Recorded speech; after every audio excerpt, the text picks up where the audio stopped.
work for them. Doesn't matter. You'll do that for me? Really? Yeah, I'd like that. Who are you talking to? It's Sal from Tilcon. Sal from Tilcon? On Sunday afternoon? Who is this? It's Sal from Tilcon. What are you wearing, Sal from Tilcon?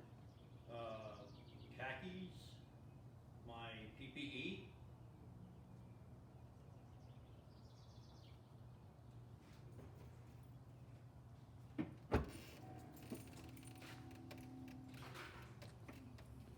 Tilcon, New York. Sunday afternoon. Good morning. Good afternoon. Whatever day you're watching this. Well, we're back again for our weekly Sunday message. And we have beautiful weather today. And today we're going to talk about personal protective equipment. So I'm going to be just talking a little bit about the PPE that we have. And we'll go through that and we'll give some explanations.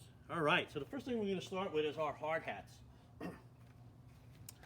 You know, they're Z89, ANSI Z89, the American National Standards Institute has different standards, and the Z89.1 is the standard itself, and the 4 numbers after that is usually the last year that they've updated the standard. So all the hard hats that we have are type 1. Thing about it is we have ratchet, suspensions to make it easier. And then we also have the side slots in ours as well, in order for you to put in, hearing protection, the earmuffs that attach to your hard hats, and also with regards to, you can put flashlights and other things that you can attach to the hard hats itself. I also have here to capture sweat. I mean, these are available for you if you like. I mean, these are washable, but they do absorb. They do a good job. The other thing I want to mention is I get asked a lot about, can I switch out my suspension? Well, I'll tell you this, it has to be recommended by the manufacturer, but if you don't see this reverse donning symbol, and I'm a terrible drawer, but it looks like that, 2 arrows facing each other. So if you don't see this anywhere on your hard hat, you are not allowed to switch out the suspension in your hard hat. So please remember that. If you don't see this, you can't switch the suspension from front to back. Second thing I want to talk about is safety glasses. Safety glasses are based on what they call Z87.1. Now we use the plus, which means we have a highlighted safety glass. So for people that don't wear prescription glasses, we now have the anti-fog. Obviously in the summertime, we want to make sure that we reduce the amount of fog as possible. We have them in clear, and we also have them in tinted from that standpoint. But the other ones that we have, just straight Z81s, 87.1, just have the little side shields, and that's important. All safety glasses should have a side shield. As far as prescription glasses, which are provided by the company, you have to go to like a LensCraft or someplace like that. The most important thing you see is you have the Z87, and I know you can't see it on here, but I went to LensCrafter and you could actually see the little LC actually monogrammed in the glass itself. So that's saying that these are approved safety glasses. Okay, that makes them shatterproof from that aspect. If you want to check somebody, especially contractors, says, oh yeah, these are safety glasses, you check to make sure they have that monogram in there. If they don't, they're not safety glasses. We're going to talk about safety shoes. Safety shoes, we have the shoe mobiles coming around in New York and New Jersey over the next month. One of the things you want to look for is it says ASTM F2413. Now this says 18, which is the last year that they updated the standard, but yours could say 11, 13, 15. It really doesn't make a difference as long as it says American Society of Testing Materials, or ASTM F2413. So there's a couple of things that go along with that. You could get a composite shoe, which is like a hard resin, or you can get the steel toes as well. The first thing you want to do is you want to make sure when you're working out in the yards and out on construction that you have good soles. Last thing you want are soles that are slick. I used to call them baloney skins, if you will. because that won't do you any good. You got to make sure they have good soles.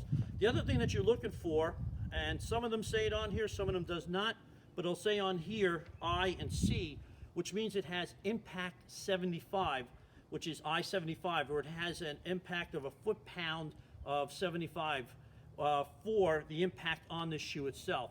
The other thing from the C is compression, and you'll see C75, which means it has a compression rating of 2,500 pounds. So that's what you need to see with regards to that.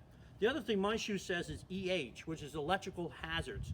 That means this can handle, and all of our electricians should have these shoes where it says EH. That means it can handle 18,000 volts at 60 hertz for up to a minute. Now, not that you want to sit there and get charged, if you will, but it is for that safety. The other thing that we don't have a lot of, but is required, like in shipyards and places where heavy pieces of metal and stuff like that could fall on the top of your foot, is you have these metatarsal protections which go across the top of the foot. Usually you see a lot of mechanics have them, so it's really important what you have the right shoe for the protection that you need. So let's talk about hearing protection. I got my ear plugs. So we have a couple of types of hearing protection. We have the ear muffs. I don't have them with me, but you can either put them around your neck, okay? The only thing about the ones that are around your neck is if it rubs the back of your neck and it just drives you nuts, makes you think you're missing something. Or you could get them, like I said before, where they attach to the sides of the hard hat. The other ones that are there are obviously your plugs. And the one thing you want to make sure with regards to your plugs is that you have clean hands. You don't want to put dirty hands and use the plugs. So you could actually, what you're going to do is you're going to roll it, okay? Take your opposite hand and you're going to open up your ear canal, put it in, kind of hold it there for about 10-15 seconds, and you can let it foam itself out, and that way here it'll fit properly. So with regards to that, the big thing you want to see on these is NRR, which is noise reduction rating. And this is 33 decibels in the Moldex pairs that we have. So the higher the NRR rating, the better ear protection or hearing protection it is for you. We're also required to wear high visibility equipment. So if you're out in the plants, a class 2 in the ops fields and stuff like that, class 2 high vis is acceptable. But out in the construction sites and out on the roads, you need to have a class 3, class 3 rated. So this is also an ANSI standard, ANSI 107.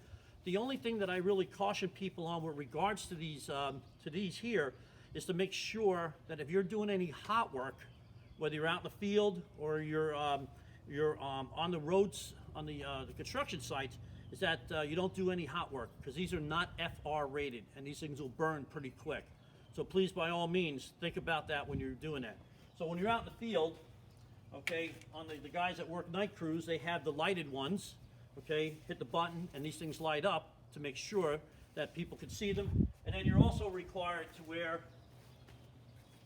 the ever popular, never really good for your waistline safety pants. So this is one size fit all. I found that out the hard way, but it's required for people to be able to see you. So that's part of our gear.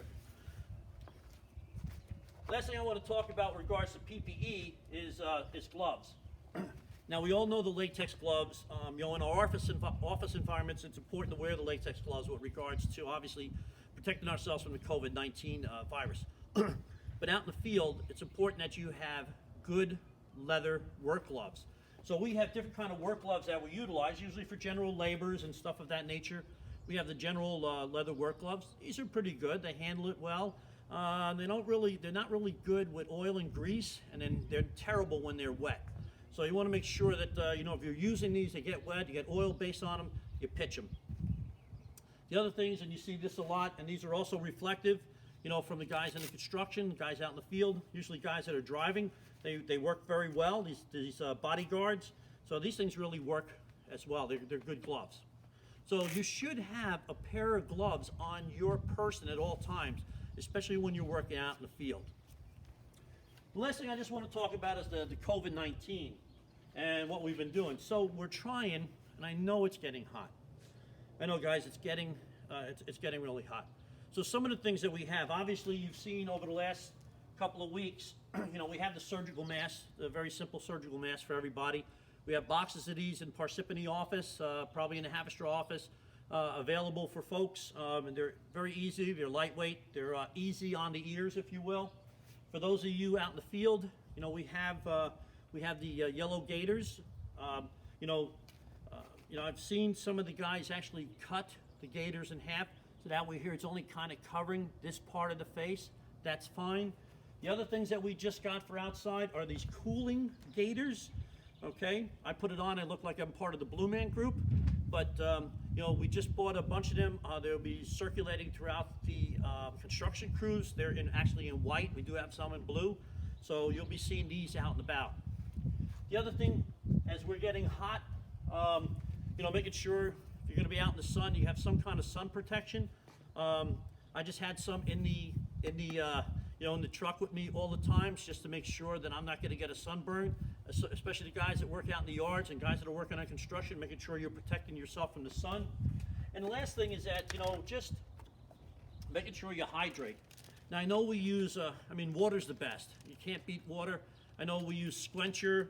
Me, when I play sports, I like to use the Gatorade Zero. There's no sugar, and it does quench your thirst with electrolytes. So that's really important. So that's all the PPE and the COVID part I wanted to talk about. Just real quick, we're coming upon National Safety Month, week number 3 with our lock, tag, and try, or lockout, tag out, try out. This week we're going to be talking about group lockouts and how to handle just the tag outs. So with all that in mind, and for those of you that have been working from home, I'm going to also provide you with a sheet on ergonomics working from a home base. So with that in mind, Tilcon, New York, have a safe week, enjoy, and we'll see you next week.